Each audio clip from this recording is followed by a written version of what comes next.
It's December 23rd, 2021, and I'm 5 months pregnant. My husband and I have just come out of the ultrasound room where we got to see our baby. But the ultrasound tech didn't print out any pictures for us. Instead, she just turned off the monitor and brought us into a private room and told us the doctor will be with us shortly. My husband reaches over to take my hand and squeezes as if to say we're in this together as we're sitting in front of that monitor waiting for the doctor to appear. After a few minutes, the ultrasound tech comes back into the room and puts a sealed envelope on the desk, then disappears. I stare at the envelope and I get a lump in my throat.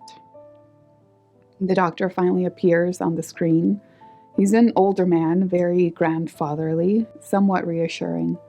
He introduces himself and says, "I want you to be prepared for what we're going to discuss today about your baby.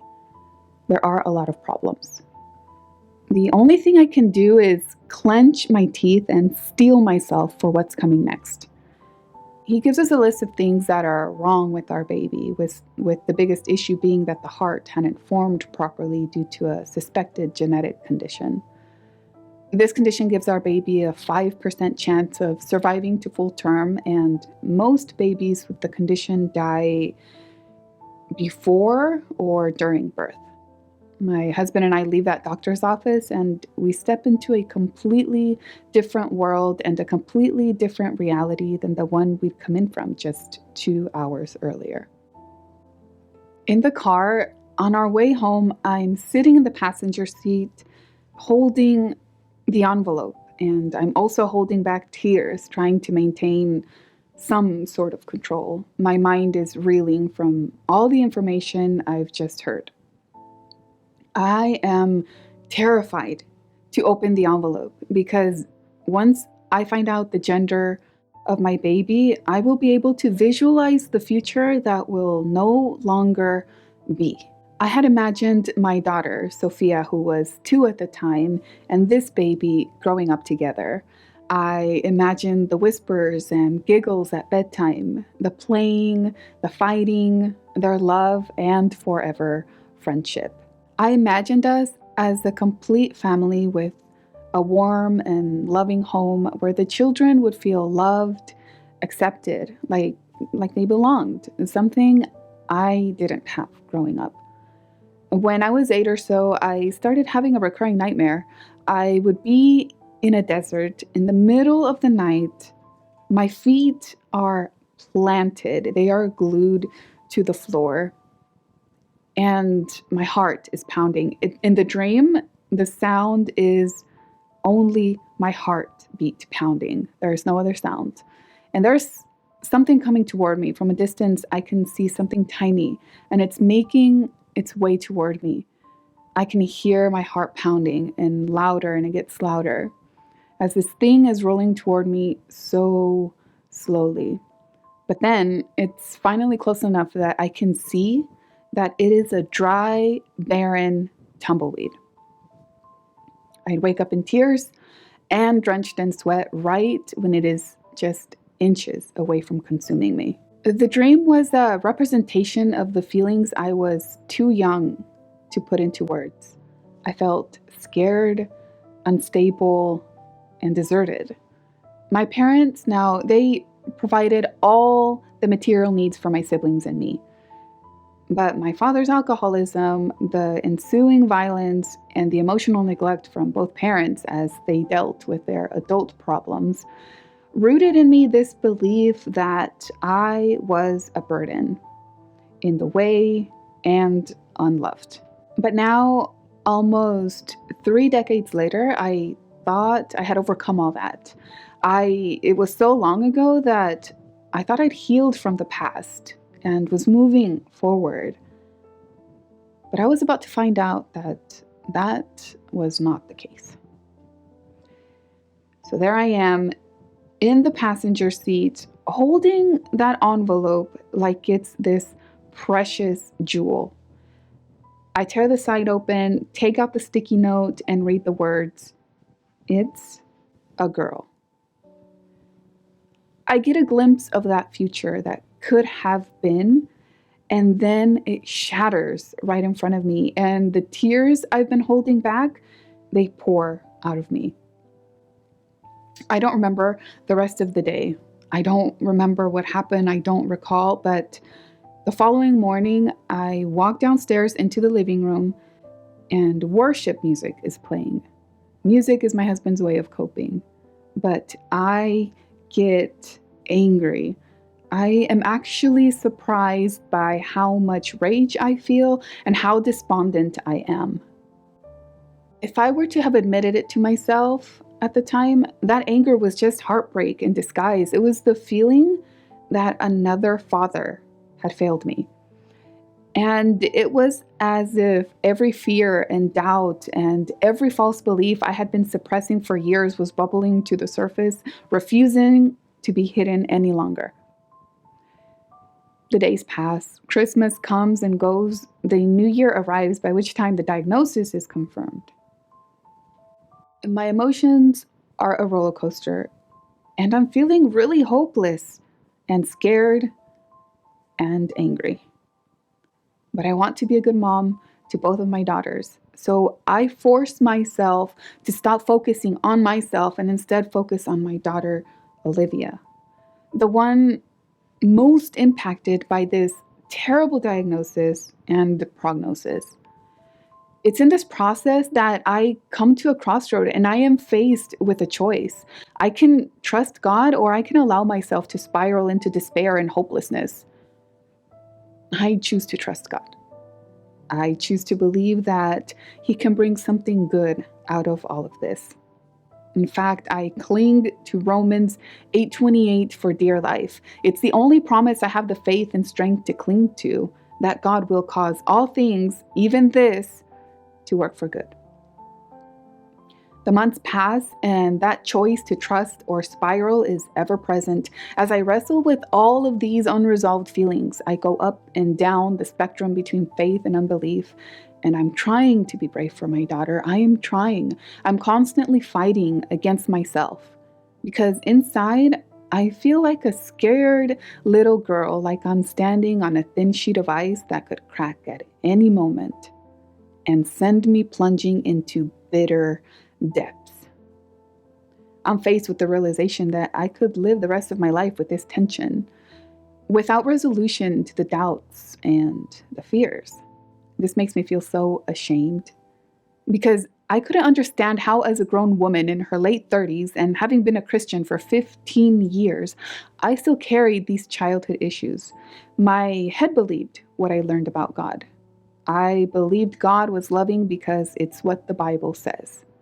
But my heart was struggling.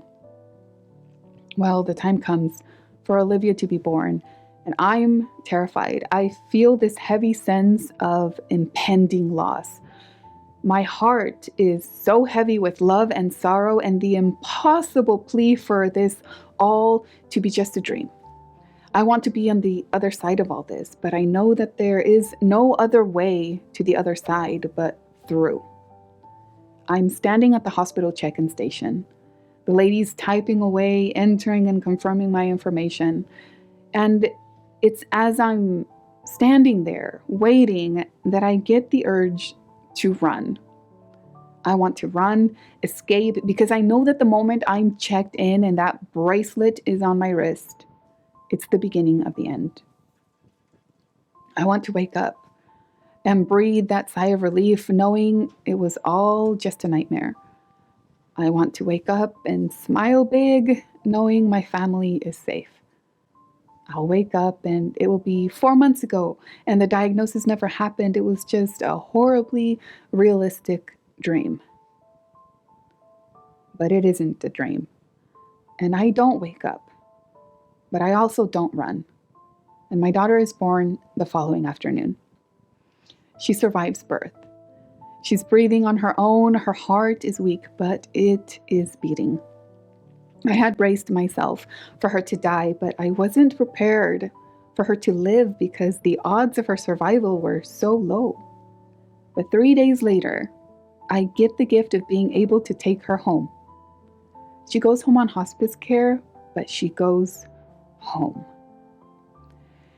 That was an unexpected gift, but it wasn't the only gift.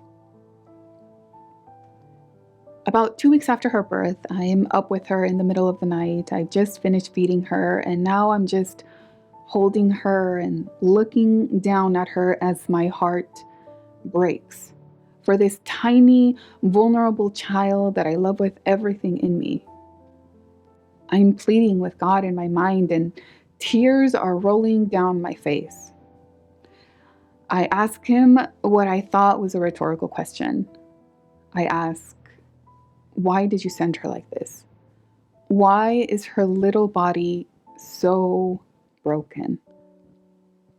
I don't expect a response, but I get one. In my mind, I hear, she is you. And I don't know how, but I knew exactly what those 3 words meant. It's as if God had given me a chapter's worth in just those 3 words, a chapter's worth of information, of explanation. My daughter was me in that I too was broken, not in body perhaps, but in spirit. I lived feeling unsure of my standing with God, unsure of his love for me. I thought his love depended on me and whether I was good enough on any given day. I believed God was indifferent toward me.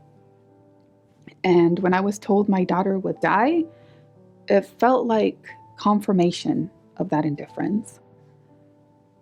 With the diagnosis, it felt like God had stepped aside and that dry, barren tumbleweed of my nightmares had finally consumed me.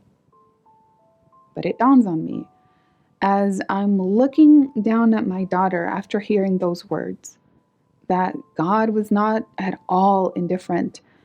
Instead, he was giving me tangible, in my face evidence of his love for me through my daughter, who is now a missionary. I saw how intimately he knows me, that he used something so specific to reach me. It was like he'd sent me a mirror from which I could see not only through my eyes, but also through his. I was able to see myself in my daughter and at the same time see my daughter as me through God's eyes. It's hard to put into words, but what I can articulate is that from that moment on, I saw differently. My love for my dying daughter didn't depend on her perfection. She didn't need to do anything for me to love her. I loved her for the simple fact that she was mine. She belonged to me. A bridge between my mind and my heart is built that night, and the truth I had believed only in my head starts making its way to my heart. My daughter's health starts declining after that night, and she dies 2 weeks later. At her burial, my husband and I sat holding hands, not watching a monitor this time, but watching as dirt filled our daughter's grave. The sorrow was deep, cutting and profound. There are no words to explain that image. But while it was profound, so was the awe at what God had done. He'd used such a tragic situation, a heartbreaking loss, and had produced a miracle. And a miracle is what it was going to take for me to finally see myself differently, to finally see God differently. Today, there's a big missing piece in my family, and I miss my daughter every single day. Sometimes I'm caught off guard by the sorrow that pierces my heart and takes my breath away. But today, I can also say that what I thought would destroy me didn't. Instead, it has set my sights on heaven like never before. The things of God have become exponentially real, like I can almost reach out and touch eternity. I live with this revitalizing energy and hope. I'm walking forward with inexplicable joy, knowing that every day that passes is one day closer to that day when every sorrow will be but a memory. Every day that passes is one day closer to seeing God my Father, Jesus my Savior, and my daughter, the missionary. The countdown is on and the time is coming fast. Jesus is coming soon. We're going home to that perfect home, and I cannot wait.